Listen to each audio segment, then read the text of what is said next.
सच के साथ। नमस्कार, सिटी वाराणसी लाइव में आप सभी का स्वागत है। मैं हूं अमित मिश्रा। आइए देखते हैं आज की खास खबरें। श्री काशी विश्वनाथ मंदिर में पकड़ा गया फर्जी दरोगा बनकर पहुंचा था दर्शन करने। गंगा के जलस्तर में एक बार फिर से शुरू हुई वृद्धि, 3 सेंटीमीटर प्रति घंटा की रफ्तार से बढ़ रही है गंगा। नौका चालन पर लगा प्रतिबंध। मौसम विभाग ने सोनभद्र से वाराणसी तक के क्षेत्र में तेज हवा, भारी वर्षा व वज्रपात की दी चेतावनी। नगर निगम द्वारा जारी की गई एडवाइजरी। और बीएचयू परिसर में तिरंगा झंडा लगाने की मांग को लेकर छात्रों ने किया भिक्षाटन।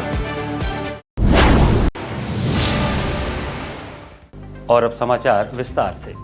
श्री काशी विश्वनाथ मंदिर में श्रद्धालुओं को दर्शन कराने पहुंचे फर्जी दरोगा को इंस्पेक्टर चौक ने दबोच लिया। वाराणसी में शनिवार को श्री काशी विश्वनाथ मंदिर में फर्जी दरोगा को इंस्पेक्टर चौक ने दबोच लिया। जालौन निवासी अभय सिंह फर्जी दरोगा बनकर श्रद्धालुओं को दर्शन कराने पहुंचा था। तभी शक होने पर उसे हिरासत में लेकर चौक थाने लगाया गया। पूछताछ के बाद आरोपी के खिलाफ केस दर्ज किया गया। मामले की जानकारी के बाद डीसीपी काशी गौरव बंसवाल चौक थाने पहुंचे और दरोगा से पूछताछ किया, जिस पर युवक ने बताया कि पहले भी वर्दी पहनकर कई जगह जा चुका है। वर्दी पहनकर लोगों पर धौंस जमाता है। डीसीपी काशी ने बताया कि आरोपी मानसिक रूप से बीमार है और ग्वालियर में इलाज चल रहा है। वह दर्शन करने के लिए दरोगा की वर्दी पहनकर लाइन में लगा था। शक होने पर उसे पकड़ लिया गया। वर्दी पहनने से कोई सुरक्षा द्वार पर रोकता नहीं और दर्शन भी आसानी से हो जाएगा, ऐसा सोचकर मंदिर आया था। इससे पहले वह अयोध्या में भी इसी तरह का दर्शन करने के लिए गया था, लेकिन असफल रहा। उसकी गिरफ्तारी कर ली गई है और आगे की कार्रवाई की जा रही है। चौक इंस्पेक्टर विवम मिश्रा ने बताया कि आरोपी जालौन का निवासी अभय सिंह है और उससे पूछताछ जारी है। वह सुबह काशी विश्वनाथ मंदिर पहुंचा तो सुरक्षा कर्मियों को उसकी गतिविधियों से शक हुआ। सुरक्षा गेट पर तैनात दरोगा ने उसकी वर्दी को देखकर सवाल उठाया। गेट पर रोकते हुए तैनाती स्थल पूछा तो दरोगा ने जालौन बताया, वही थाना का नाम नहीं बताया। इसके बाद बैज और थाने का नाम पूछा तो वह नहीं बता सका। दरोगा को रोककर चौक इंस्पेक्टर को मामले की जानकारी दी। पुलिस टीम खाकी वर्दी में युवक को थाने ले गई।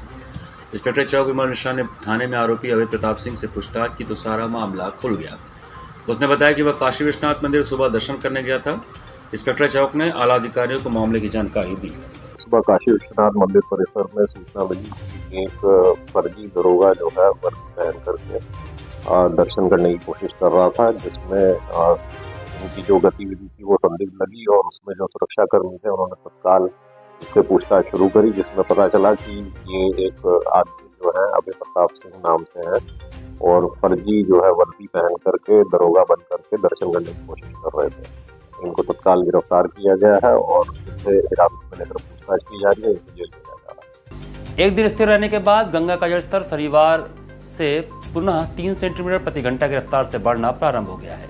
एक दिन स्थिर रहने के बाद गंगा के जलस्तर में वृद्धि होने लगी है। केंद्रीय जल आयोग के अनुसार शनिवार की सुबह गंगा का जलस्तर 3 सेंटीमीटर प्रति घंटा की रफ्तार से बढ़ रहा है। गंगा का जलस्तर 63.95 मीटर पर पहुंच गया है। इसी रफ्तार से पानी बढ़ा तो आज जलस्तर 64 मीटर को पार कर सकता है। ऐसे में निगरानी की जा रही है। जुलाई के आखिरी में गंगा के जलस्तर में वृद्धि हो रही थी। हालांकि पिछले 3 दिन तक गंगा का जलस्तर स्थिर रहा। शुक्रवार को गंगा के जलस्तर में मामूली गिरावट देखी गई, लेकिन शनिवार की सुबह जलस्तर में 3 सेंटीमीटर प्रति घंटा की रफ्तार से इजाफा हो रहा है। गंगा के जलस्तर में फिर वृद्धि होने से तटवर्ती इलाके के लोग आतंकित हो गए हैं। पिछली बार जलस्तर बढ़ने से घाटों तक पानी पहुंच गया था। काशी के 84 घाटों का आपसी संपर्क टूट गया है। वहीं दशाश्वमेध 80 घाटों पर गंगा आरती स्थल को बदलकर पीछे करना पड़ा। मणिकर्णिका पर महाश्मशान पर भी ऊंचाई वाले स्थानों पर शवदाह किया जा रहा है। गंगा के जलस्तर में वृद्धि को देखते हुए केंद्रीय जल आयोग, एनडीआरएफ और जल पुलिस की टीम लगातार निगरानी कर रही है। तटवर्ती इलाके में नजर रखी जा रही है। वहीं नौकायन करने वाले श्रद्धालुओं को भी लगातार जागरूक किया जा रहा है। नौकायन पर भी नजर रखी जा रही है। हवा के कारण पानी में बहुत तेज लहर उठ रहा है, इसलिए कि सुरक्षा को देखते हुए नाव को बंद कर दिया गया है और पानी भी बढ़ रहा है हल्का फुल्का और घाटों का संपर्क जो टूट चुका है। अब घाटों का संपर्क टूट जाने की वजह से जो हमारे सैलानी इस समय सावन के महीने में आ रहे हैं उनको काफ़ी दिक्कतें होती हैं, क्योंकि घाटों का संपर्क टूट जाने की वजह से एक ही घाट पे भीड़ जो जमा हो जाता है।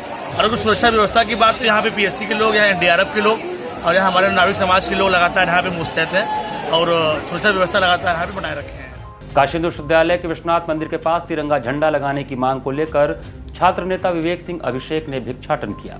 काशी हिंदू विश्वविद्यालय स्थित विश्वनाथ मंदिर के पास विश्वविद्यालय परिसर में तिरंगा झंडा लगाने की मांग को लेकर छात्र नेता विवेक सिंह अभिषेक ने भिक्षाटन किया। भिक्षाटन के दौरान सैकड़ों की संख्या में छात्र मौजूद थे। छात्र नेता विश्वनाथ मंदिर के पास बने एक दुकान पर पहुंचे और लोगों से बीएचयू कैंपस में विशाल तिरंगा झंडा लगाने की बात कही तथा सहयोग करने की भी मांग की। छात्र नेता विवेक सिंह ने कहा कि विश्वविद्यालय में एक विशाल तिरंगा झंडा लगना चाहिए, जिसको लेकर हम पिछले कई माह से आंदोलन कर रहे हैं। उन्होंने भी कहा कि जेएनयू कैंट स्टेशन सहित अन्य कई विश्वविद्यालयों में कैंपस के अंदर तिरंगा झंडा लगाया गया है, परंतु हम लोगों ने तिरंगा झंडा लगाने के लिए कई बार आंदोलन और धरना प्रदर्शन किया, परंतु यहाँ कुलपति झंडा लगाने को लेकर नियम और कानून का हवाला दे रहे हैं, जिसको देखते हुए हम लोगों ने आज भिक्षाटन प्रारंभ किया और हम लोग ये निर्णय लिए हैं कि 15 अगस्त को विश्वविद्यालय में विशाल तिरंगा झंडा फहराया जाएगा। आगे उन्होंने बातचीत के दौरान कहा कि जब काशी हिंदू विश्वविद्यालय जैसे बड़े आवासीय विश्वविद्यालय का पंडित मदन मोहन मालवीय जी ने भिक्षाटन करके निर्माण कर दिया, तो हम लोग भिक्षाटन करके क्या एक तिरंगा भी नहीं लगवा सकते। तिरंगा झंडा लगवाने को लेकर हम सभी आज भिक्षाटन प्रारंभ किए हैं। इससे पहले भी छात्र नेता विवेक सिंह ने तिरंगा झंडा लगाने के लिए विश्वनाथ मंदिर से सिंह द्वार पर पैदल मार्च, धरना प्रदर्शन तथा ज्ञापन सौंप चुके हैं। इन सबके बावजूद भी अभी तक कैंपस में विशाल तिरंगा झंडा नहीं लगा, जिसको लेकर छात्रों में काफी रोष व्याप्त है। हिंदू विश्वविद्यालय प्रांगण में विश्वनाथ मंदिर के सामने आज हम लोग जिस प्रकार से मालवीय जी ने भिक्षाटन करके एशिया का सबसे बड़ा आवासीय विश्वविद्यालय का नींव रखा, उसी प्रकार हम लोग इस महामना की बगिया में राष्ट्रीय ध्वज, विशाल राष्ट्रीय ध्वज की स्थापना करने के लिए 15 अगस्त को हम सभी लोग भिक्षाटन करके तिरंगा झंडा का स्थापना करने के लिए निकले हुए हैं और यथाशक्ति सभी लोग कंट्रीब्यूट करके हम सभी छात्रों के द्वारा तिरंगा झंडा का स्थापना 15 अगस्त 2024 को महामना की बगिया में काशी हिंदू विश्वविद्यालय बीएचयू में किया जाएगा। कार्डियोलॉजी विभाग बीएचयू के प्रोफेसर ओम शंकर और पूर्व आईपीएस अमिताभ ठाकुर ने सुपर स्पेशलिटी ब्लॉक से होलकर भवन तक मार्च निकाला। बीएचयू कार्डियोलॉजी विभाग के प्रोफेसर ओम शंकर और पूर्व आईपीएस अमिताभ ठाकुर ने सुपर स्पेशलिटी ब्लॉक से होलकर भवन तक मार्च निकाला। होलकर भवन में दोनों कुलपति से मिलने पहुंचे थे, हालांकि कुलपति ने मिलने से इनकार कर दिया। इसके बाद प्रोफेसर ओम शंकर और अमिताभ ठाकुर ने होलकर भवन के बाहर ही करीब 2 घंटे तक धरना दिया। प्रोफेसर ओम शंकर ने 2 दिन पहले प्रेस कॉन्फ्रेंस कर कुलपति पर नियमों को दरकिनार कर नियुक्ति और प्रमोशन करने का आरोप लगाया था। इनके समर्थन में पूर्व आईपीएस अमिताभ ठाकुर बीएचयू पहुंचे थे। उन्होंने कार्डियोलॉजी वार्ड में मरीजों से फीडबैक लिया। इसके बाद सुपर स्पेशलिटी से होलकर भवन पहुंचे। वहाँ बीएचयू प्रशासन के अधिकारियों से काफ़ी देर तक बहस हुई। इस दौरान वहाँ 100 से अधिक सुरक्षा गार्ड तैनात कर दिए। लंका पुलिस भी मौके पर पहुंच गई थी। बीएचयू के chief doctor professor Shiv Prakash Singh को ज्ञापन सौंपा। प्रोफेसर ओम शंकर ने आईएमएस के विभागों में हो रही नियुक्तियों और प्रमोशन पर सवाल खड़ा किया है। उन्होंने कहा कि मुझे विभागाध्यक्ष पद से 55 दिन के लिए हटाया गया था, इस कारण मुझे इतना और मिलना चाहिए। अमिताभ ठाकुर ने कहा कि 3 साल में एग्जीक्यूटिव काउंसिल गठित नहीं हुई है। प्रकरण को कोर्ट ले जाएंगे, लोकपाल के पास ले जाएंगे, हर सक्षम स्थान पे ले जाएंगे, क्योंकि हम समझ चुके हैं कि वीसी आज हमने 2 मिनट समय मांगा मिलने का, इनके सारे लोग बैठ के दुनिया भर की बात बोलते रहे, लेकिन वीसी के पास मिलने के लिए 2 मिनट समय नहीं था। यह उनकी स्थिति है, जबकि वह सारे गुनाह, सारे भ्रष्टाचार कर सकते हैं, हमसे 2 मिनट नहीं मिल सकते और इनके लोग अनर्गल प्रलाप अलग से करते हैं। सर, केंद्रीय विद्यालय जो विश्वविद्यालय होता है उसको राष्ट्रपति जो के आता है संज्ञान में, तो क्या इसको लेकर राष्ट्रपति से भी मिलेंगे आप? राष्ट्रपति के पास हमें जाना भी पड़ेगा, क्योंकि यहाँ की जो स्थितियाँ हैं, मैं उम्मीद करूँगा, बस इतनी उम्मीद करूँगा कि राष्ट्रपति महोदया वास्तव में यहाँ की स्थितियों को संज्ञान में लेंगी और इस पर कार्रवाई करेंगी। यदि किसी भी कारण से राष्ट्रपति के स्तर से भी कार्रवाई नहीं होती है तो वास्तव में इसके बड़े गलत संदेश जाएंगे कि पूरा सिस्टम इस भ्रष्टाचार का समर्थन कर रहा है। उम्मीद करता है कि मैं इसी विश्वविद्यालय में अपने ही हेड के चैम्बर में बैठा हूँ, आप मुझे अनअवेलेबल कैसे कह सकते हैं। जब वो देखे और मैंने कहा कि आपके विरुद्ध लीगल कार्रवाई करूँगा, तब उन्होंने मुझे फिर से हृदय विभाग के अध्यक्ष के तौर पर स्थापित किया। लेकिन इस बीच में उन्होंने क्या किया, इस बीच में लगातार 55 दिनों तक उन्होंने स्क्रूटनी, जो हमारे विभाग में जो अनियमित गलत तरीके से कैंडिडेट का, अपने चाहते कैंडिडेट की स्क्रूटनी की, और मैं अगर रहता तो वो गलत नहीं होने देता।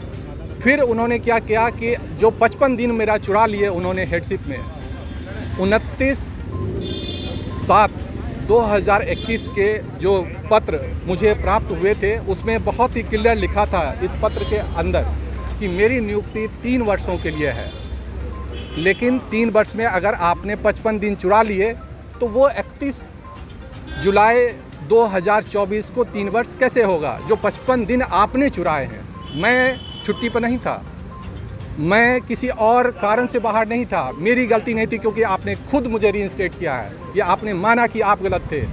जब ये सब आपने माना, तो अगर आपने उसके बाद भी क्योंकि मेरा ये रिटायरमेंट नहीं था कि 31 अगस्त को या 31 जुलाई को ख़त्म हो जाएगा। ये 3 साल के लिए अपॉइंटमेंट था। 3 साल में 55 दिन आपने चुराए, तो मेरे 55 दिन कहाँ गए? वो मुझे मिलने चाहिए थे जो आपने चुरा लिए, और इसलिए चुराए। और चुराने के बाद आपने ठीक 31 तारीख के बदले 1 तारीख को प्रेजेंटेशन कराते हैं और 2 और 3 तारीख को इंटरव्यू करा रहे हैं, जो आपकी गलत मंशा और आपके जो विश्वविद्यालय में जो नियुक्तियां हो रही है उसमें भ्रष्टाचार को आपको सीधा सीधा साबित करता है कि आप भ्रष्टाचारी तरीके से, गलत तरीके से विश्वविद्यालय में नियुक्तियां कर रहे हैं। यहाँ पर वक्त चला छोटे से ब्रेक का। बने रहिए सिटी वाराणसी लाइव के साथ। वाराणसी लाइव, सच के साथ। स्वामी हरसिवानंद पब्लिक स्कूल छात्र छात्राओं हेतु वातानुकूलित छात्रावास की सुविधा, हरतिमा युक्त खेल का मैदान, इंडोर गेम आउटडोर गेम की सुविधा, जिम, योगा, ध्यान की विशेष कक्षा, एनसीसी एबीसी सर्टिफिकेट तथा करियर काउंसलिंग की सुविधा, विज्ञान, कला तथा कॉमर्स के साथ वैकल्पिक विषयों की एक लंबी श्रृंखला, कम फीस में उत्कृष्टतम अध्ययन की व्यवस्था, शहर के सभी क्षेत्रों में बस की सुविधा, विज्ञान, कंप्यूटर तथा सभी आधुनिकतम प्रयोगशाला उपलब्ध, audio video classes. Swami Harsivanand public school and hostel, शिक्षण समूह शाखाएं Garhwa Ghat, Ramna, Varanasi. Phone number 9554995413, Jagatganj Varanasi. Phone number 7408457111, Vanpurwa, Ramna, Varanasi. Phone number 9554955412, railway station road, Churk, Sonbhadra. Phone number 7081109710, Marsara, Ghorawal, Sonbhadra. Phone number 954963199495 एवं स्वामी हरसिवानंद महाविद्यालय, Churk, Sonbhadra. Phone number 7081109711। Varanasi live, सच के साथ। ब्रेक के बाद आपका स्वागत है। उत्तराखंड, उत्तर प्रदेश के कई क्षेत्रों में बारिश के चलते मौसम विभाग ने आवश्यक दिशा निर्देश जारी किए हैं। उत्तराखंड और अन्य शहरों में भारी बारिश तूफान के चलते अब मौसम विभाग ने कुछ फैसले लिए हैं, जिनमें प्राप्त सूचना के अनुसार जनपद सोनभद्र मध्य से वाराणसी तक के क्षेत्र में तेज हवा, भारी वर्षा, वज्रपात की चेतावनी प्राप्त हुई है। ऐसी स्थिति में नगर निगम वाराणसी द्वारा आम जनमानस से अपील की जाने के साथ एडवाइजरी जारी की गई है, जिसमें आंधी तूफान और चक्रवात जैसी स्थितियों में क्या करना चाहिए व क्या नहीं, इसकी पूरी जानकारी दी गई है। आंधी तूफान और चक्रवात जैसी स्थिति में सबसे पहले क्या करना चाहिए, आइए जानते हैं। जहां शांत रहें, घबराएं नहीं व अफवाहों पर ध्यान न दें। संपर्क क्षेत्र में बने रहने के लिए अपने मोबाइल फ़ोन चार्ज रखें और मोबाइल SMS का इस्तेमाल करें। मौसम की अद्यतन जानकारी रखें। अपने जरूरी कागजात व कीमती सामान एक जलरोधक थैले में रखें। एक आपदा किट अवश्य तैयार रखें, जिसमें सुरक्षित रहने का आवश्यक सामान हो। बच्चों हेतु पूर्व में ही दूध एवं दवा का प्रबंध कर लें। बुजुर्ग या घर में कोई बीमार हो तो उसकी दवा का प्रबंध पूर्व में ही कर लें। इसी के साथ टॉर्च एवं सोलर लाइट घर में अवश्य रखें। यदि आप अगर असुरक्षित है तो आंधी तूफान और चक्रवात से पूर्व किसी सुरक्षित स्थान पर चले जाएं।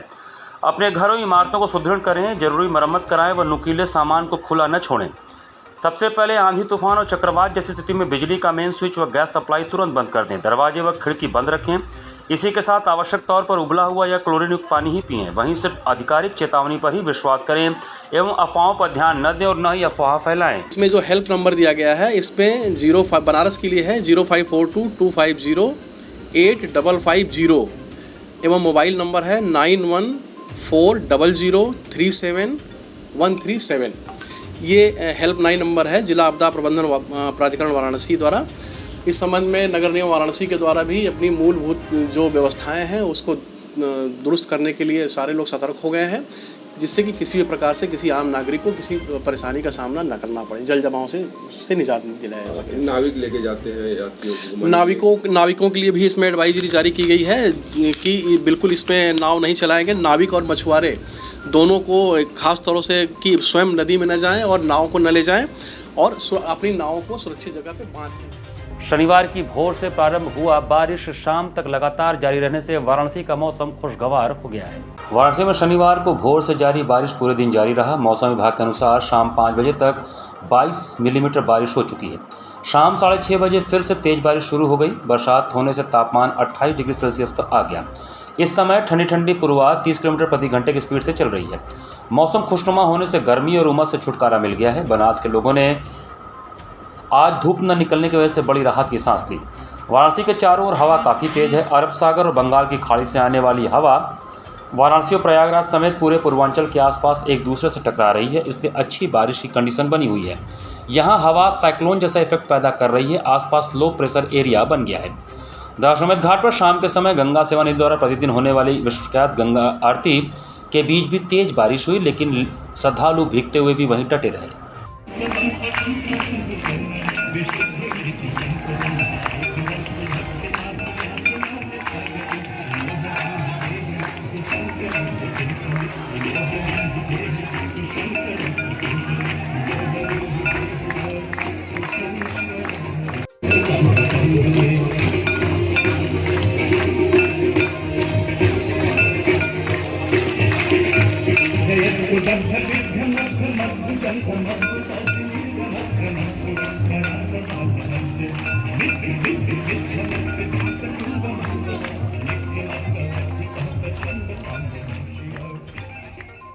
वाराणसी के बाबतपुर से काठमांडू के लिए अब सप्ताह में 3 दिन सीधी विमान सेवा संचालित होगी। बाबतपुर से काठमांडू के लिए सीधी विमान सेवा अब सप्ताह में 3 दिन संचालित होगी। पर्यटकों और श्रद्धालुओं के लिए बाबा विश्वनाथ के साथ ही पशुपतिनाथ का दर्शन भी आसान होगा। नेपाल की प्रसिद्ध एयरलाइंस बुद्धा एयर की ओर से विमान सेवा शुरू किया जा रहा है। साथ ही पशुपतिनाथ के दर्शन के लिए पैकेज भी दिया जा रहा है। एयरलाइंस के निदेशक रुपेश जोशी ने शनिवार को कैंटोनमेंट स्थित एक होटल में पत्रकार वार्ता के दौरान ये जानकारी दी। उन्होंने बताया कि अब वाराणसी काठमांडू सीधी विमान सेवा सप्ताह में 3 दिन मिलेगी।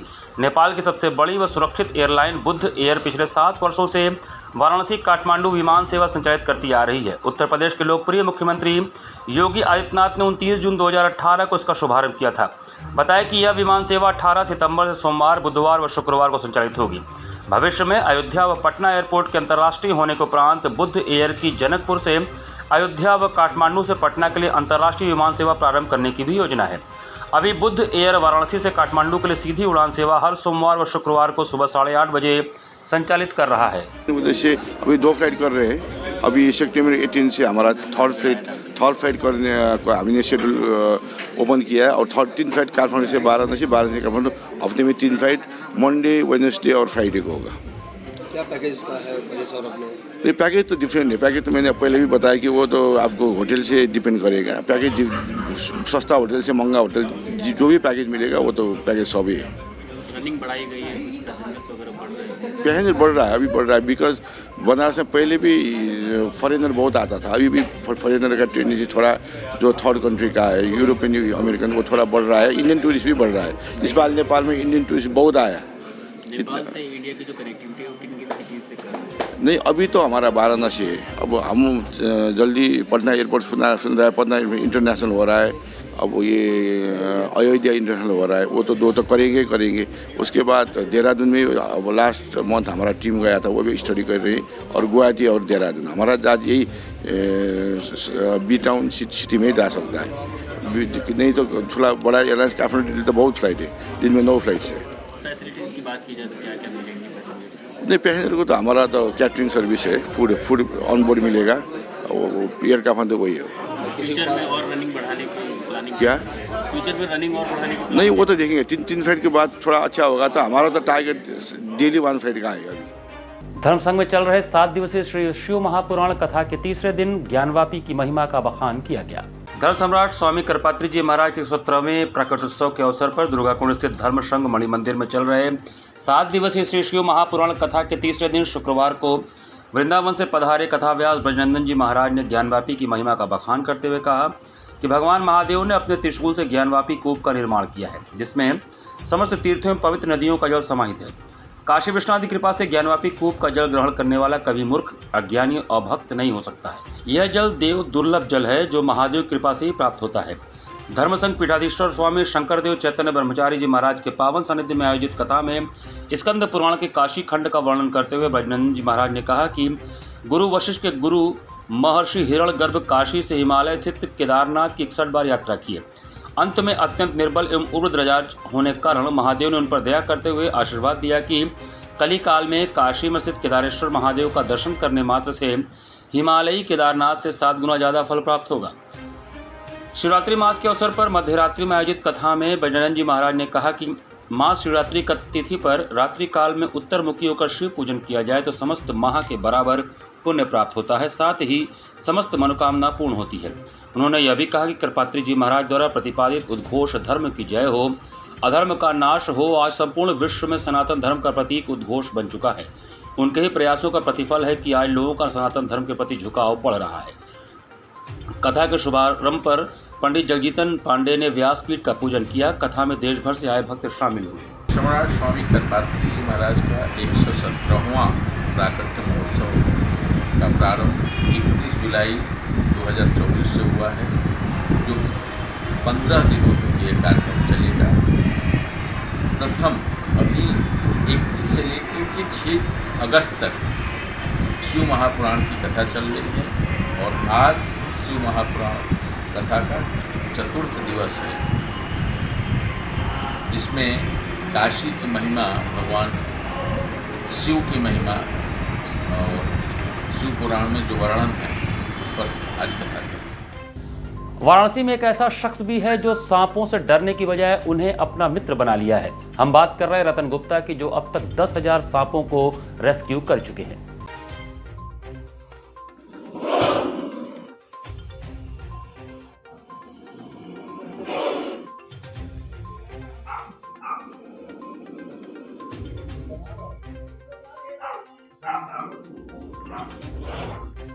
लोग सांपों का नाम सुनते ही डर जाते हैं, परंतु सनातन धर्म में सांपों को भी पूजा जाता है। सांपों को विधि विधान के साथ लावा और दूध भी चढ़ाया जाता है। भगवान भोलेनाथ के गले में भी सांपों की माला लोगों ने देखा है, परंतु लोग अज्ञानतावश या भयवश सांपों को मारने से भी नहीं डरते हैं। भारत में लगभग 300 से अधिक प्रजातियां पाई जाती हैं, जिसमें से केवल 7 से 8 प्रजातियां ही विषैली होती हैं, जिसके काटने से मनुष्य की मृत्यु होने की संभावना रहती है। फिलहाल जब सांपों को लोगों से खतरा महसूस होता है तो वह हमारे जान पर खतरा है, तभी वह पशुओं या मनुष्यों पर हमला करते हैं या काटते हैं। लोग कम जानकारी के कारण सभी सांपों को मार देते हैं। सांप मनुष्यों के मित्र हैं। चूहा जब हमारी फसलों को तथा अन्य वस्तुओं को नुकसान करते हैं तो यह सांप चूहा को खाकर उनकी संख्या को कम करते हैं, जिससे यह किसानों के मित्र भी कहलाते हैं। परंतु आज हम बात कर रहे हैं सांपों के मित्र रतन गुप्ता की। वर्षा का मौसम शुरू होते ही सांपों के निकलने का सिलसिला शुरू हो जाता है। वहीं एक ऐसा भी युवा शख्स है जो विषधर सांपों का दोस्त है। रतन मिर्जा मुराद बाजार में रहते हैं। रतन वैसे गैस स्टोव सहित अन्य इलेक्ट्रॉनिक उपकरण बनाने का कार्य करते हैं, परंतु लगभग 15 से 20 वर्षों से सांपों को सुरक्षित पकड़ने तथा उन्हें जंगलों में छोड़ने का कार्य करते हैं। उनके इस कार्य के कारण धीरे धीरे लोग रतन गुप्ता को जानने लगे हैं तथा घरों में सांप निकलने पर रतन को तत्काल फ़ोन करते हैं। रतन को जैसे ही फ़ोन आता है तत्काल अपने बाइक पर सवार होकर तीव्र गति से पहुंचते हैं तथा सांपों के पकड़ने का रेस्क्यू प्रारंभ करते हैं। कुछ देर में रतन सांपों को डंडे के सहारे पकड़कर डब्बे में भर लेते हैं तथा उसे दूर जंगलों में छोड़ देते हैं, ताकि उससे न तो मनुष्य को कोई खतरा हो और न ही मनुष्य से सांपों को कोई खतरा हो। आज लगभग रतन 10,000 से ऊपर सांपों की जान बचा चुके हैं। बातचीत के दौरान उन्होंने बताया कि लोग सांप का नाम सुनते ही डर जाते हैं और उस पर हमला बोल देते हैं और उसको मारकर फेंक देते हैं, जबकि सभी सांप विषैले नहीं होते। हम जहां भी सांपों को पकड़ने जाते हैं तो पकड़ने के साथ ही लोगों को जागरूक करने का भी कार्य करते हैं कि सांपों को मारे नहीं। रतन गुप्ता ने बातचीत के दौरान बताया कि बचपन में जब सांपों को लाठी डंडे से मारते देखा तो मन में सांपों को बचाने का भाव जागा। पर्यावरण संरक्षण में अपनी भूमिका निभाने वाले प्रकृति के देन सांपों की जिंदगी बचाने हेतु उन्हें पकड़कर अपना दोस्त बनाने का मन बनाया और देखते देखते अब उनसे गहरी दोस्ती कर ली। युवा दुकानदार के पिता स्वर्गीय श्यामलाल गुप्ता सपेरों के संग महुआ खेलने की विद्या जानते थे और सपेरों के आने पर मिर्जा मुराद कस्बा में खूब महुआ खेलते थे। ग्रामीणों की भारी भीड़ जुटती थी। सांपों को पकड़ते पकड़ते उसने यह कला सीख अब उसे अपना शौक बना, अब सांपों को दोस्त बना लिया है। ग्रामीणों की सुविधा के लिए हाईवे पर गोपीगंज से रामनगर के बीच कई जगह सांप पकड़वाने के लिए संपर्क करें। जनसेवा केंद्र की वॉल राइटिंग करा अपना मोबाइल नंबर 8090886550 भी लिखवा दिया है। देखते थे कि पहले सब सांप निकले अगल बगल तो मार देते थे लाठी डंडे से। भाई हमको बहुत ख़राब लगा तो उसको पकड़ कर डब्बे में भर कर एकांत जगह में छोड़ दिया जाता है। तो लोग सांपों को मारते क्यों हैं?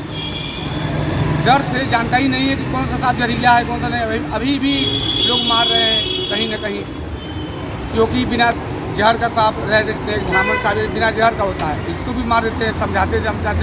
समझाते भी है कि इसको मत मरा करिए, मत पकड़ा करिए, लेकिन तो भी लोग मार देते हैं। बाबा भोलेनाथ का श्रृंगार भी तो सांप है जी। तो लोग सांपों को उसके बाद जो है हिंदू धर्म में तो मारने का कहीं विधान नहीं है जी। फिर उसके बाद क्या मैसेज देते हैं लोगों को? सांपों का नाम मारना चाहिए और उसको पहले जानकारी रखिए कौन सा सांप है। और केवल सांप अपने बनारस जिले में केवल 2 ही प्रकार के जहरीले सांप है। पूरा मिलकर सांप है यहाँ पर बनारस में। चीतर हो गया, धामन हो गया और अरे तरह तरह का नाम है, तो सब सांप जहरीले नहीं होते हैं, पर है तो कोबरा केवल जहरीला यहाँ पे बनारस में पाए जाते हैं। इसी के साथ सिटी वाराणसी लाइव का ये संस्करण हम ही समाप्त करते हैं। मुझे दीजिए आज्ञा। नमस्कार।